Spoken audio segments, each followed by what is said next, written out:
김미경의 Reboot Challenge Day 48 Page 213. At first, I didn't know what to say because I've read so many books over the past few months. But after reading hundreds, I began to recognize a theme that ran through the books that I had read. The books that I read in the beginning covered various ways to deal with a crisis, including upheaval, how nations cope with a crisis, and Changing by Gerald Diamond, and Factfulness by Hans Rowling, Ola Rowling, and Anna Rowling Ronald. I also read books authored by world-renowned scholars that discuss the future society as a whole, such as 21 Lessons for the 21st Century by Yuval Harari and Mastering Megatrends by Doris Naisbitt and John Naisbitt. I also read novels including George Orwell's 1984 and New Romance by William Gibson. When you are looking for the major trends that will define the future, you need to put the present into context, determining where our present state fits into all of human history. Two of the books that deal with this subject are Yuval Harari's Sapiens and Homo Deus. They can help you connect the past, present, and future of humankind. If you can see the big picture of the world ahead of us, now is the time to study the specifics of the future of digital technology. In bookstores, there are abundant books dealing with artificial intelligence, big data, blockchains, Internet of Things, robots, and so on. If you read recent releases on these subjects, you will begin to notice frequently used terms. Books that address economic trends should also be on your reading list. I recommend that you study everything that is closely related to your livelihood, such as the changes that are likely to occur in corporations, the job market, and finance.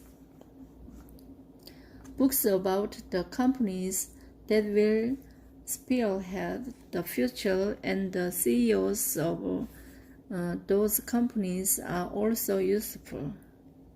If you read real business stories about Jeff Bezos of Amazon, Mark Zuckerberg of Facebook, and Elon Musk of Tesla, you will understand how both their success and failures helped them get one step ahead of others. While conversing with them through books, you will find clues that can be applied to your life. You don't have to read these books in the same order that I read them. Start by first reading the book that is of most interest to you, and don't feel pressured to read them all. What matters is that you start to read. As you read one book, you will begin to identify others that elaborate on the theme that you see emerging. The more you read on the subjects that will prepare you for the future, the faster you will learn which knowledge and skills you are going to need to prepare you for the times ahead.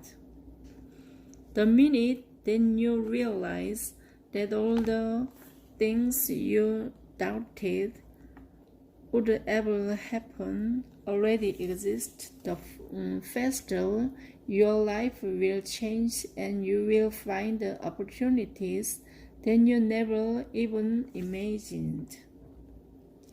Believe in your insight and remain unshaken.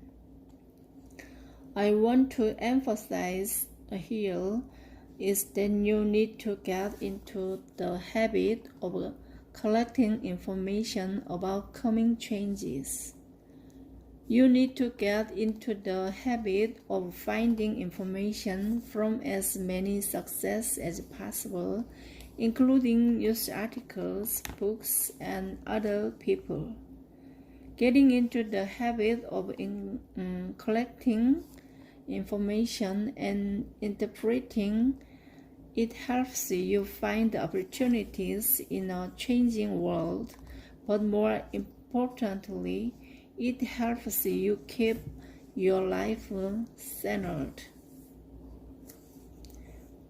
It won't be long before we start hearing about windfalls, a company attracting big investors, the founder of a small startup joining the billionaires club, or somebody who once worked with you going independent and raking in money.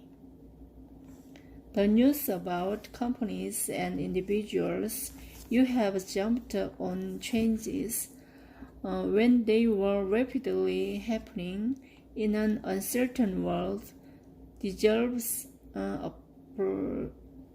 applause. But on the other hand, that kind of news might make you feel very small and insignificant as you quietly follow the path of your choice.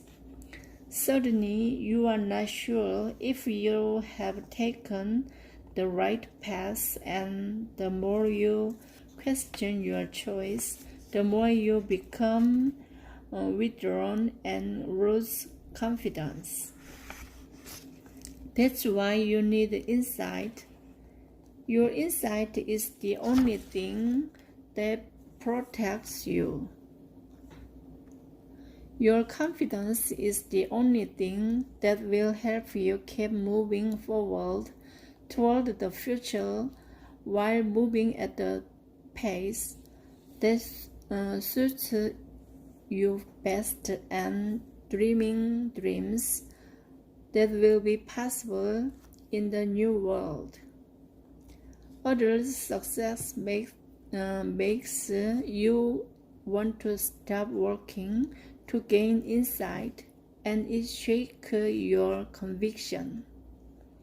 You feel as though you should abandon the path that you have chosen and follow that of others, and therefore you keep getting distracted and tempted to listen to what others are saying. You want to borrow someone else's way of success as soon as you can. You need insight in order to keep your balance. In my book, M.K. Kim's Dream On, published in 2013, I stressed the importance of not dreaming someone else's dreams. Your dreams must be made by you. You must not shop for your dreams. You should never pick dreams that look good to you as if they were products on display in a department store and make them yours. Since other people's dreams did not come from you, that aren't a good fit for you. They don't help you to fulfill yourself, and worse, you might end up devoting your life to chasing after somebody else's dreams. It's been nearly a decade since I wrote my book, and the same rule applies to success as it does to dreams. It is your job to decide what you should do and how you should make a living in accordance with the 4 formulas of the post-coronavirus world. It is insight that helps you choose the best answer for you.